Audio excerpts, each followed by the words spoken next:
Le présent module vous donne un aperçu général des auditions tenues dans le cadre du PAVAC, des perceptions des parties et du décorum à l'audition, de l'équité, de la gestion et des étapes de l'audition, du serment ou de l'affirmation solennelle, de l'inspection du véhicule, du calcul du rachat au cours de l'audition et d'autres questions se rapportant à celle-ci.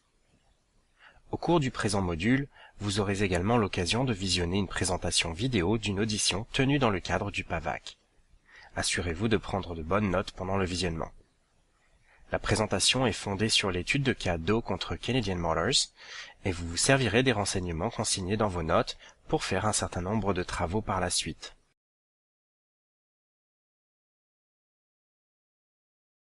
Aperçu.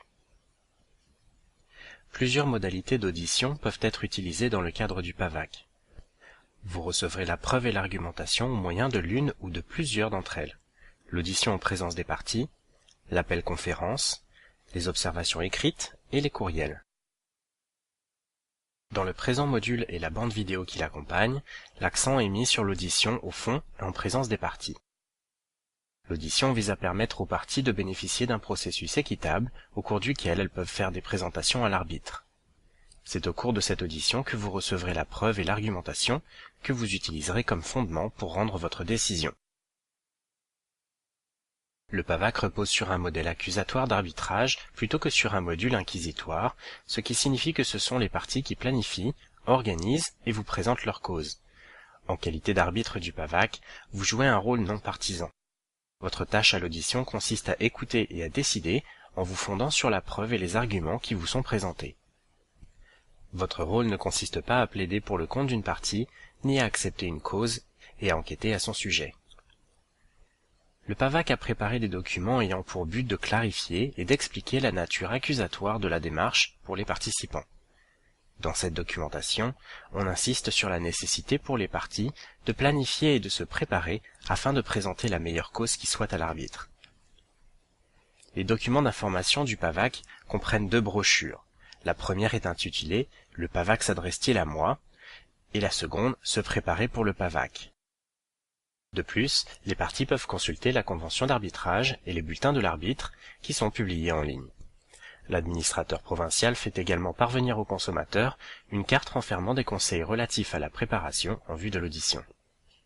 Vous devez toujours conserver à l'esprit le fait que les parties se représentent elles-mêmes et qu'il se peut que vous soyez tenu d'intervenir à l'occasion afin de veiller à ce que leur participation soit éclairée et significative.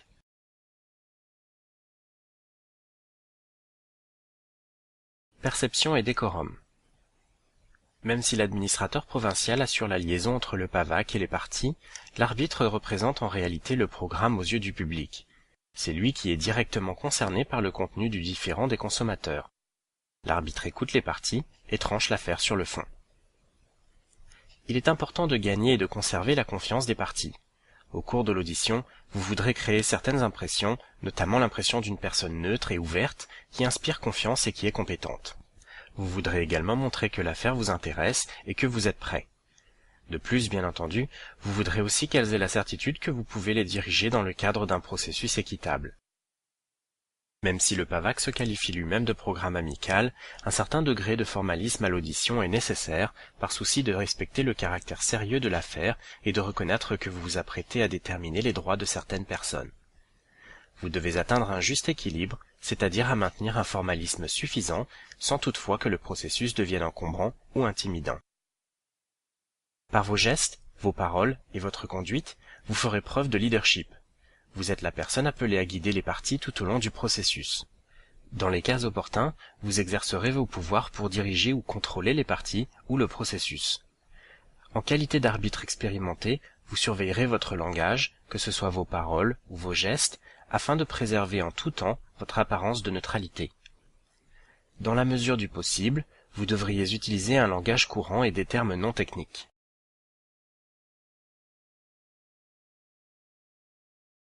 Équité. Il existe 3 types d'équité qui concernent l'arbitre du PAVAC.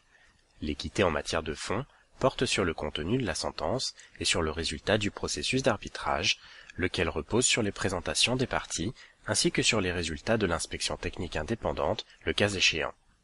Les participants veulent être satisfaits du résultat. L'équité procédurale concerne la façon dont l'arbitrage se déroule, les étapes vers lesquelles l'arbitre dirige les parties jusqu'à l'issue de l'affaire. Tout au long du processus, vous dirigerez les parties de manière équitable. Le troisième type d'équité est l'équité relationnelle ou interactionnelle, qui concerne la façon dont les personnes sont traitées et dont elles perçoivent ce traitement. Ont-elles la conviction qu'elles ont été respectées et qu'on les a vraiment écoutées? Ont-elles compris le fonctionnement du programme? Ont-elles obtenu des renseignements satisfaisants? À titre d'arbitre du PAVAC, vous devez diriger un processus équitable, c'est-à-dire appliquer l'équité procédurale. L'équité procédurale comporte 3 grands éléments qui concernent la personne qui dirige l'arbitrage, le processus lui-même et ce que nous appelons la clôture de délimitation de votre juridiction et de votre mandat. La personne qui dirige le processus doit être impartiale envers les parties. Elle doit également être ouverte et détachée, être prête à écouter les arguments et les observations des parties sans avoir d'idées préconçues ou de motifs partisans. Cette même personne doit aussi être indépendante par rapport aux parties et aux questions visées par l'arbitrage et ne doit avoir aucun intérêt personnel qui irait à l'encontre de son mandat ou pourrait en entraver l'exécution. Le processus devrait être conçu et se dérouler de façon à éviter d'avantager ou de désavantager une partie. Plus précisément, il faut faire en sorte que chaque partie reçoive un préavis suffisant pour chaque audition et suffisamment de renseignements pertinents en temps opportun afin de pouvoir se préparer à répondre à la présentation de l'autre partie ou aux questions soulevées par l'arbitre, et que chaque partie ait la possibilité de présenter son dossier et une possibilité égale de réfuter ou de contester le dossier de l'autre partie. En ce qui a trait à la clôture de délimitation, l'arbitre doit respecter les limites de son mandat. Dans le cadre du PAVAC, ces limites sont définies par la convention d'arbitrage et par les dispositions législatives applicables en matière d'arbitrage dans votre province ou votre territoire. L'arbitre doit s'abstenir de déléguer des tâches à une personne comme un témoin expert ou aux parties elles-mêmes, en permettant à l'une d'elles d'évaluer et de trancher la question de la responsabilité ou des mesures de redressement. L'arbitre doit également fournir des motifs clairs et convaincants à l'appui de ses décisions et de sa sentence finale.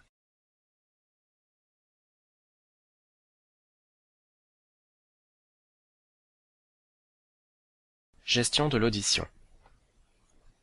La gestion de l'audition concerne l'attention à apporter aux événements qui se déroulent pendant l'audition et les interventions ponctuelles à faire pour réagir comme il se doit. Vous devrez gérer la procédure. Que devrions-nous faire maintenant? Quelle serait la bonne chose à faire? Vous serez appelé à gérer votre juridiction, par exemple en vous demandant si vous avez le pouvoir de prendre telle décision. Cette mesure relève-t-elle de mon mandat? Pourquoi ou pourquoi pas? De plus, vous devrez prendre des décisions concernant la preuve. Est-elle pertinente? Est-elle admissible? Lorsque des questions sont soulevées ou que des objections sont formulées pendant l'audition, vous aurez recours à une procédure en 3 étapes que vous connaissez sans doute très bien à titre d'arbitre expérimenté. Vous entendez d'abord les commentaires de la partie qui soulève la préoccupation ou qui pose la question. Vous écoutez ensuite la réponse de la partie adverse. Enfin, vous donnez à la première partie la possibilité de répliquer. De cette façon, vous accordez aux parties la chance de participer et vous obtenez les renseignements dont vous avez besoin pour prendre une décision à ce sujet.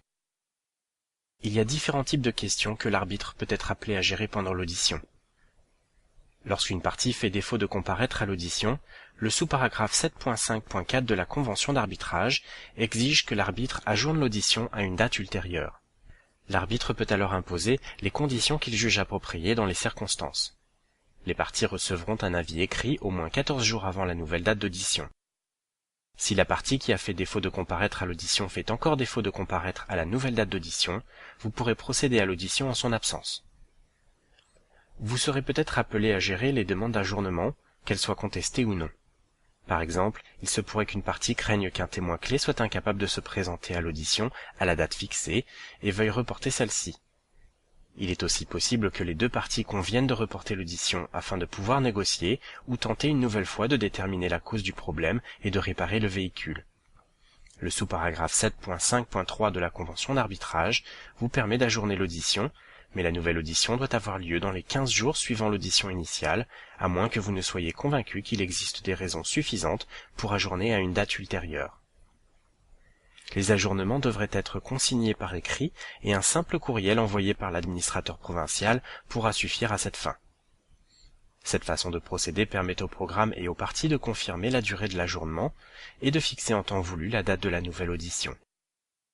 En général, l'ajournement d'une durée indéterminée n'est pas souhaitable, parce que le PAVAC vise à solutionner le différend d'une manière définitive et contraignante pour les parties. Il est possible d'accorder un ajournement pour une période ou vers une date précise de manière à maintenir le dynamisme de la procédure et à mener le dossier vers une résolution finale. Si les parties sollicitent un ajournement pour obtenir un nouveau diagnostic ou pour faire réparer le véhicule, l'arbitre peut les obliger à lui donner un compte-rendu après une période raisonnable déterminée. Au début de l'audition, et même pendant celle-ci, l'arbitre peut être tenu d'entendre et de trancher d'autres requêtes, comme une contestation de l'admissibilité ou une allégation de partialité.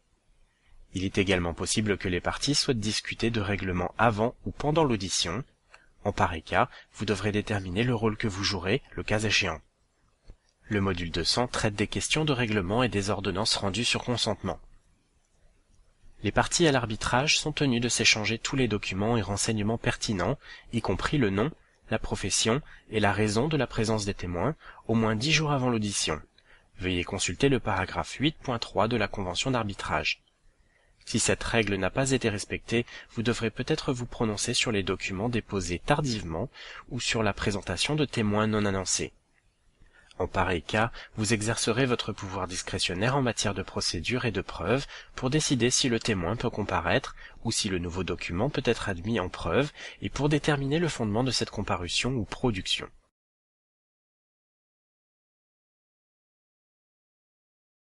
Étape de l'audition. Le chapitre 3 du guide de l'arbitre est consacré au déroulement d'une audition. Un aide-mémoire couvrant les étapes nécessaires de l'audition figure à la fin du chapitre. Chaque audition qui se déroule dans le cadre du PAVAC est unique eu égard aux questions à trancher, à la preuve, aux parties et à l'arbitre saisi de l'affaire.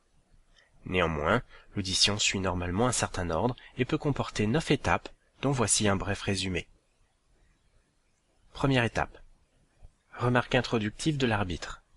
À cette étape, vous débutez la procédure et vous donnez aux parties quelques explications de base au sujet de l'audition. Il n'est pas nécessaire que cette étape soit longue, mais vous devriez vous en servir pour mettre les parties à l'aise et pour clarifier ce qui est sur le point de se passer. Après une introduction générale, vous nommerez les parties qui seront présentes, vous décrirez les rôles et les responsabilités des participants et de l'arbitre, ainsi que la procédure qui sera adoptée à l'audition, et vous préciserez le comportement attendu de chacun. À cette étape, vous pouvez vérifier si les parties ont des questions préliminaires, confirmer les questions qui doivent être tranchées et vous assurer que chacun est prêt à procéder. Vous répondrez également aux questions des parties au sujet du processus ou réglerez les préoccupations qui sont soulevées. Deuxième étape. Assermentation des témoins. Toutes les preuves présentées à l'audition tenue dans le cadre du PAVAC sont déposées sous serment ou sous affirmation solennelle, voir le paragraphe 9.2 de la Convention d'arbitrage. Vous pouvez procéder à l'assermentation d'une personne à la fois au fur et à mesure que se déroule l'audition, ou encore procéder à une assermentation collective, c'est-à-dire demander à chaque personne qui sera ou pourrait être appelée à témoigner à l'audition de prêter serment ou de faire une affirmation solennelle. Cette option permet de minimiser le risque que vous oubliez d'assermenter un témoin. Vous utiliserez le texte et le formulaire applicables dans votre juridiction pour l'assermentation et l'affirmation solennelle. La prochaine diapositive présente 2 ou 3 options que vous pourrez envisager. Troisième étape, exposé préliminaire. Il s'agit d'une étape facultative au cours de laquelle chaque partie a la possibilité de donner un aperçu général de son dossier avant de faire une présentation détaillée. Sachez toutefois que les parties ne sont pas toutes prêtes à faire un exposé préliminaire ou ne se sentent pas forcément à l'aise de le faire. En conséquence, vous pouvez offrir cette possibilité aux parties sans toutefois insister. Une autre option consiste à simplifier le processus en guidant chaque partie au moyen d'une série de questions neutres dès qu'elles feront émerger les principaux éléments de l'exposé préliminaire. Ainsi, vous pourriez confirmer auprès du consommateur les principaux éléments de sa réclamation d'après la documentation que vous avez lue, le fondement de la réclamation et la mesure de redressement demandée. Vous pourriez ensuite confirmer auprès du fabricant les principaux éléments de sa défense d'après les renseignements que vous lisez dans les documents, le fondement de sa défense, la réponse du fabricant aux mesures de redressement sollicitées par le consommateur. Si vous choisissez de procéder de cette façon, vous éviterez soigneusement d'exprimer, directement ou indirectement, une préférence à l'endroit de la position de l'une ou l'autre des parties. Quatrième étape. La présentation du dossier du consommateur. À titre d'auteur de la réclamation, le consommateur doit habituellement présenter sa cause le premier. Le consommateur doit prouver de façon convaincante et expliquer à l'arbitre comment et pourquoi le problème du véhicule est la responsabilité du fabricant et pourquoi il devrait avoir gain de cause et obtenir la mesure de redressement qu'il a demandée. Le consommateur tentera d'y parvenir de plusieurs façons.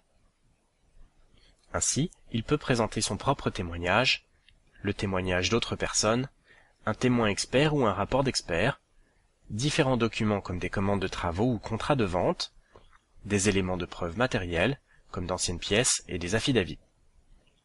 Après que chaque témoin a témoigné, le fabricant a la possibilité de le contre-interroger.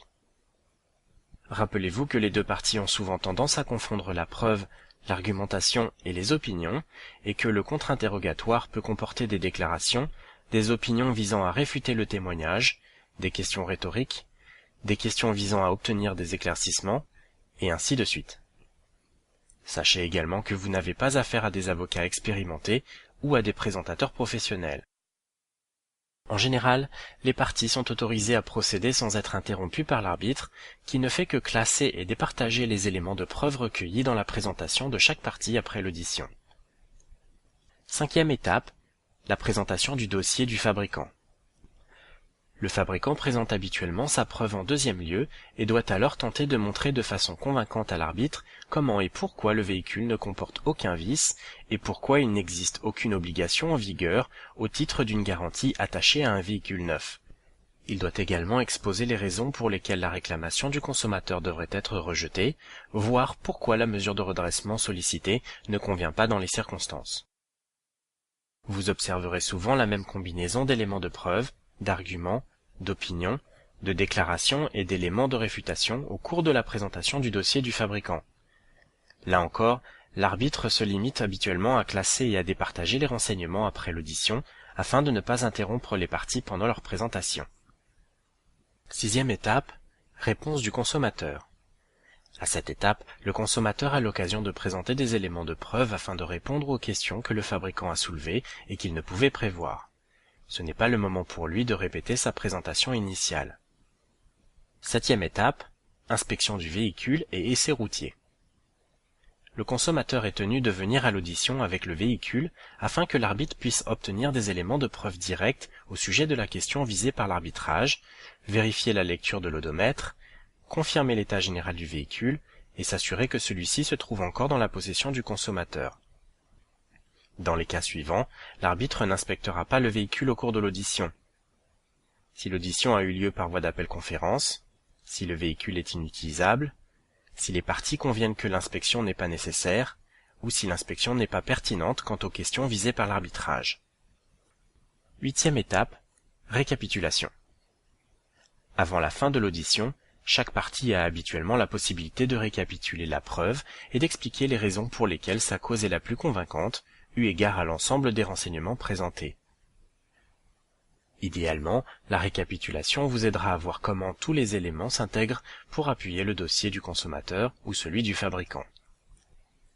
Comme dans le cas des remarques préliminaires, les parties ne souhaiteront peut-être pas faire cette récapitulation ou ne seront peut-être pas en mesure de la faire. Il peut être utile d'expliquer cette étape aux parties et de leur offrir de prendre une courte pause afin de pouvoir se préparer. Après cette récapitulation, l'audition est terminée et la présentation d'éléments de preuve et d'arguments supplémentaires n'est pas autorisée. Vous terminerez alors l'audition, vous remercierez les parties et préciserez à quel moment elles peuvent s'attendre à recevoir votre décision. S'il y a d'autres étapes non terminées, comme l'inspection technique, vous recevrez des observations supplémentaires des parties une fois que l'inspecteur aura terminé l'inspection et remis son rapport écrit. En pareil cas, vous pourrez terminer l'audition en expliquant aux parties en quoi consistent les prochaines étapes. Il peut arriver qu'une partie demande l'autorisation de présenter des éléments de preuve supplémentaires après l'audition. En pareil cas, l'administrateur provincial vous fera parvenir ces renseignements à vous et à la partie adverse et vous devrez décider si vous les acceptez et évaluer le poids à leur accorder s'il y a lieu. Vous devrez également déterminer les mesures que vous prendrez pour permettre à l'autre partie d'examiner et de commenter les éléments reçus. Autre discussion. Il y a deux autres discussions qui pourraient avoir lieu au cours de l'audition, selon la nature de l'affaire. Si le consommateur a demandé le rachat de son véhicule, vous effectuerez le calcul du rachat avec les parties. Il est important de faire ce calcul à l'audition afin de réduire les risques d'erreur ou de contestation du montant du rachat. Si l'une des parties demande une inspection technique indépendante ou que vous croyez de votre côté que cette inspection serait utile, vous pouvez discuter du contenu de l'ordonnance d'inspection technique. Ces deux sujets de discussion sont traités de façon plus détaillée dans d'autres parties du cours.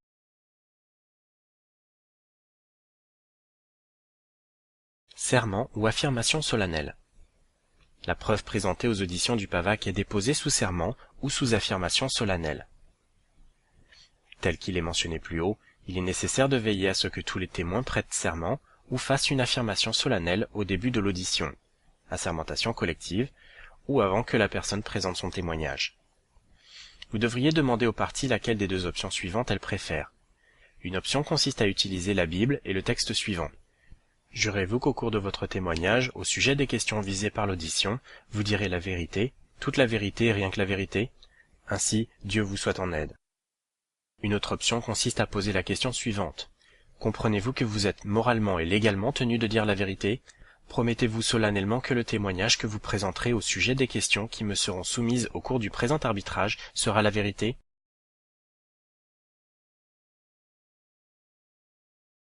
Inspection du véhicule.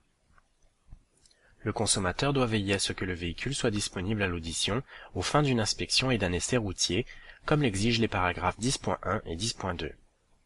L'inspection et l'essai routier constituent une norme faisant partie d'une audition du PAVAC et ont habituellement lieu en présence de toutes les parties.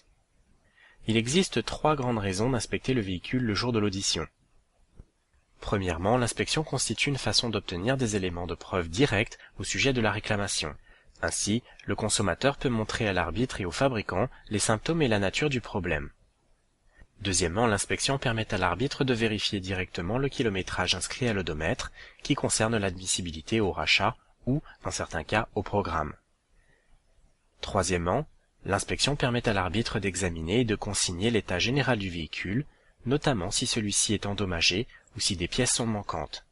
Les notes que vous prenez et les commentaires que vous formulerez dans votre décision au sujet de l'inspection du véhicule représentent des renseignements de base qui constituent un point de repère en cas de contestation au sujet de l'état du véhicule ou de pièces manquantes lors du rachat.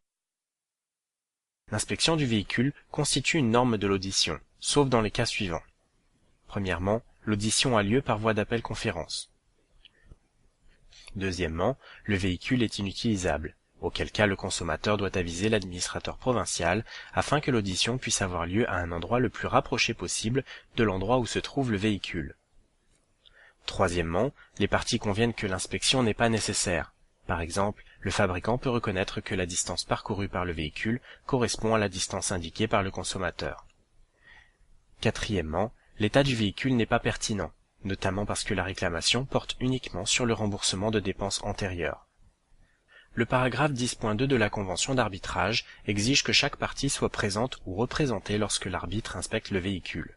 Si le véhicule n'est pas disponible à la date de l'audition, il sera peut-être nécessaire de prendre des mesures pour l'examiner à une autre date, ou dans certains cas, pour le faire remorquer à un endroit convenant de part et d'autre. Lorsque le seul renseignement manquant est la distance parcourue par le véhicule, les parties peuvent convenir de faire lire l'odomètre chez un concessionnaire local. Dans les cas opportuns, vous pourrez décider de faire un essai routier du véhicule au cours de l'audition. Selon le paragraphe 10.2 de la Convention, l'arbitre et les deux parties doivent être présents pendant l'essai routier, sauf si ce n'est pas possible en raison du nombre insuffisant de sièges. En pareil cas, vous déterminerez la méthode qui convient le mieux aux fins de l'essai routier, de façon que le consommateur puisse démontrer les préoccupations tant au fabricant qu'à vous-même.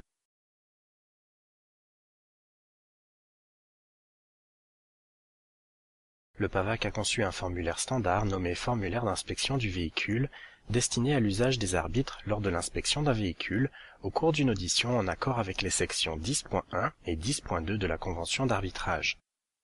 Le formulaire invite l'arbitre à vérifier que le véhicule est assuré avant l'essai routier et sert de rapport sur l'état intérieur et extérieur du véhicule à la date de l'audition.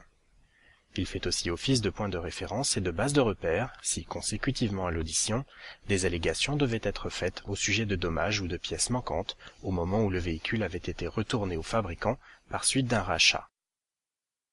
Le PAVAC requiert des arbitres qu'ils complètent ce formulaire dans tous les cas où il y aura un essai routier et où il y a un potentiel pour un rachat à une quelconque étape de l'affaire. De telles situations pourraient inclure des réparations ordonnées qui se sont montrées inefficaces. Le formulaire d'inspection du véhicule sert à confirmer que le véhicule est assuré. Le PAVAC requiert des arbitres qu'ils examinent une preuve d'assurance et qu'ils documentent les points du formulaire avant tout essai routier. Sans preuve d'assurance, aucun essai routier ne peut être conduit. Preuve d'assurance et formulaire ne sont pas requis dans les cas où il n'y aura pas d'essai routier et où, s'il n'y a pas potentiel pour un rachat, dû au défaut de compétence de l'arbitre pour l'ordonner au titre de la section 6.1.1.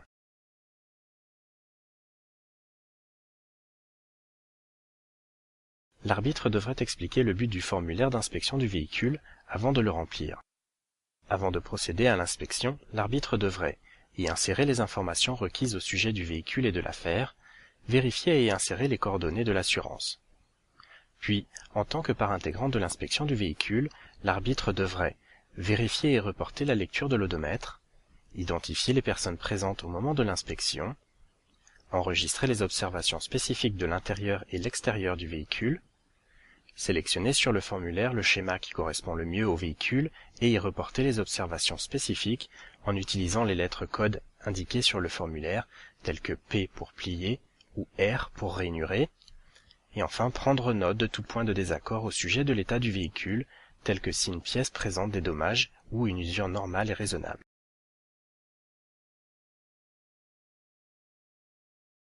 L'arbitre a toute discrétion de prendre des photos numériques du véhicule et de les attacher au formulaire d'inspection du véhicule, à la condition que tous les critères suivants soient remplis. Premièrement, les deux parties y consentent.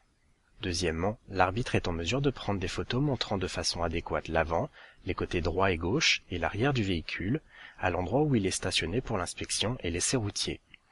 Troisièmement, l'arbitre prend les photos et non pas l'une des parties. Quatrièmement, l'arbitre conserve la garde et le contrôle exclusif des originaux des photos numériques. Cinquièmement, l'arbitre détient le matériel et les logiciels nécessaires à l'insertion de la ou des photos directement dans la sentence finale. Cette directive ne s'applique pas aux photos numériques ou autres qui ont été soumises par l'une des parties comme élément de son dossier ou prises par un inspecteur dans le cadre d'une inspection technique indépendante.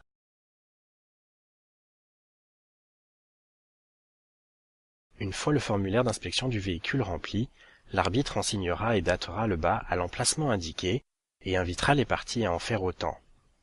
Le but de requérir la signature de chacune des parties étant de confirmer qu'elles étaient bien là lorsque l'arbitre a inspecté le véhicule et fait rapport de son état. La signature d'une partie sur le document n'a pas pour intention de clore les argumentations au sujet d'un quelconque point listé par l'arbitre, tels que des désaccords sur le fait qu'une pièce présente ou non des dommages ou une usure normale et raisonnable. Si l'une des parties devait refuser de signer le formulaire d'inspection du véhicule, l'arbitre devrait alors noter la raison du refus dans sa sentence.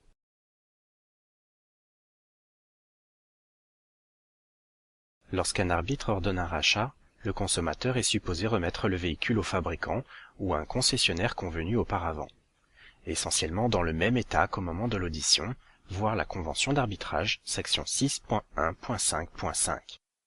Parfois cependant, au moment du rachat, le fabricant peut alléguer que la condition du véhicule a changé depuis l'audition par fait de dommages ou de pièces manquantes. Dans ce cas de figure, le fabricant peut refuser de procéder au rachat ou faire la demande d'une réduction sur le montant du rachat en raison de circonstances exceptionnelles. Voir la convention d'arbitrage section 6.1.5.5 et 6.1.5.10.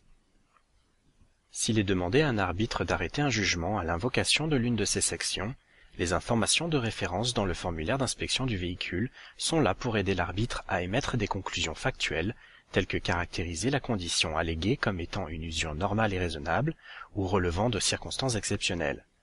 Dans les cas où l'arbitre détermine qu'il y a eu circonstances exceptionnelles, il peut ordonner que le consommateur obtienne des estimatifs de réparation ou de remplacement des pièces manquantes auprès des concessionnaires autorisés et que la valeur du rachat soit réduite par le montant de l'estimatif le plus bas.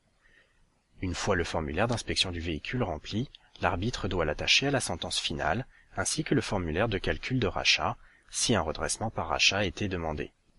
Ces documents constitueront alors un rapport complet pour les parties et tout autre lecteur de la sentence.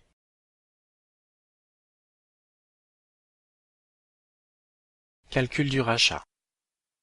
Le module 900 traite de la façon de calculer le rachat.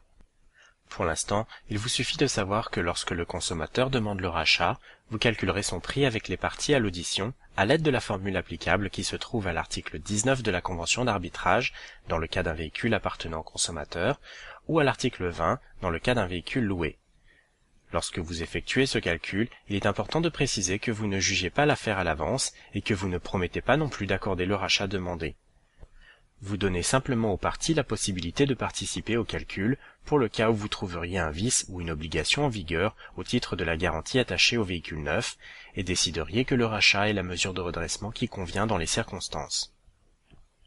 Au cours de votre préparation en vue de l'audition, vous aurez effectué un calcul préliminaire du montant du rachat à l'aide des renseignements du dossier. Il est probable aussi que le consommateur et le fabricant auront fait leur propre calcul. Dans tous les cas, ces calculs sont provisoires, parce que vous devez utiliser le kilométrage inscrit à l'odomètre le jour de l'audition pour calculer le montant du rachat final. Vous pourrez le faire à l'audition. Le consommateur pourra ensuite se demander si le rachat est vraiment la mesure de redressement qui convient lorsque le montant définitif sera connu. Vous effectuerez le calcul étape par étape avec les parties en utilisant les renseignements connus à la date de l'audition. De cette façon, vous apprendrez si les parties s'entendent sur le sens des dispositions pertinentes de la convention d'arbitrage, sur les données à utiliser à chaque étape et sur le résultat du calcul. Idéalement, les parties s'entendront sur le prix du rachat. Cependant, en cas de divergence d'opinion, ce qui est possible, vous recevrez les observations des parties et rendrez une décision motivée en temps opportun. Dans votre sentence définitive, vous rappellerez que vous avez effectué le calcul du rachat en présence des parties à l'aide du kilométrage inscrit à l'odomètre et d'autres données connues à la date de l'audition, qu'il y ait ou non entente quant au montant.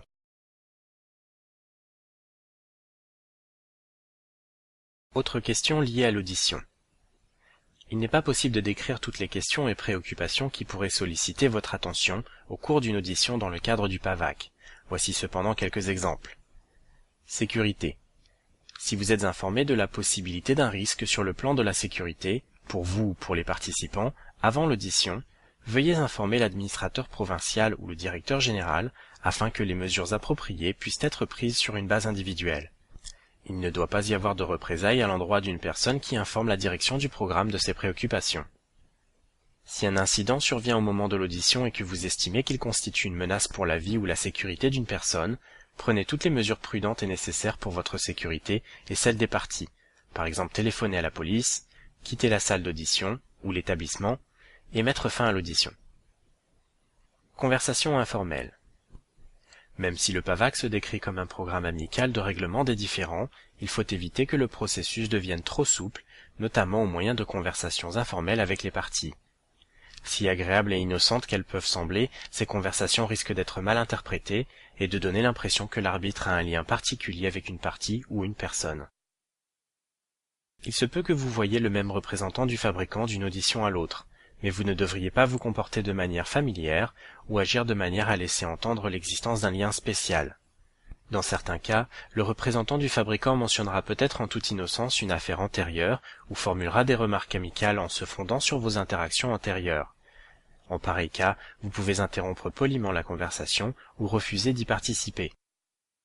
Vous pourrez expliquer au consommateur que le représentant en question a déjà comparu devant vous dans le passé et réitérer votre engagement en qualité d'arbitre, notamment l'obligation qui vous incombe de traiter les parties de manière juste et égale et d'écouter attentivement sans avoir de parti pris. Médias. Les auditions du PAVAC se tiennent en privé. Le sous-paragraphe 7.5.1 précise les personnes qui ont le droit d'assister à l'audition. Le consommateur est la personne qui l'a choisi pour l'aider, le représentant du fabricant et toute personne qui l'aura choisi pour l'aider, les témoins, l'arbitre, et enfin un représentant de l'administrateur provincial ou du bureau national du PAVAC à la discrétion de l'arbitre. La présence des médias n'est pas autorisée et l'audition ne devrait pas commencer si des médias sont présents, à moins que les deux parties et l'arbitre acceptent leur présence. Le mécanisme de règlement des différends du PAVAC est un mécanisme privé et non public. Les questions des médias ou du public devraient être acheminées au directeur général au numéro 1 800 207 0685 ou 416 490 0615. Les parties qui se représentent elles-mêmes. La plupart des consommateurs et des fabricants participent aux auditions du PAVAC sans l'aide d'un conseiller juridique ou d'un autre représentant professionnel. En conséquence, vous devez être conscient du fait que vous dirigez une audition dont les participants se représentent eux-mêmes. Le PAVAC a préparé des documents visant à aider les parties à savoir à quoi s'attendre au cours de l'arbitrage, y compris à mieux comprendre leur rôle et leurs responsabilités. Tel qu'il est mentionné plus haut, l'audition est un processus dirigé par les parties et de nature contradictoire. Néanmoins, le rôle de l'arbitre ne se limite pas à recevoir passivement des renseignements provenant des parties. L'arbitre doit s'assurer que les participants comprennent la nature de l'arbitrage, par exemple le fait que l'arbitre n'agit pas en qualité de commissaire ou d'enquêteur, et devrait permettre aux deux parties de participer de façon significative et entière. L'arbitre peut être appelé à intervenir pour informer les parties au sujet des options procédurales dont elles disposent, par exemple de la possibilité de demander un ajournement ou la production d'un document pertinent ou d'assigner un témoin. L'arbitre ne présente pas d'éléments de preuve ou d'arguments pour le compte d'une partie, mais peut être appelé à faciliter la participation significative de celle-ci à l'arbitrage. À cette fin, il devra peut-être donner des directives concernant la procédure, décrire la nature des éléments de preuve pouvant être présentés, faciliter la convocation des témoins, guider la forme de l'interrogatoire, et même proposer un ajournement.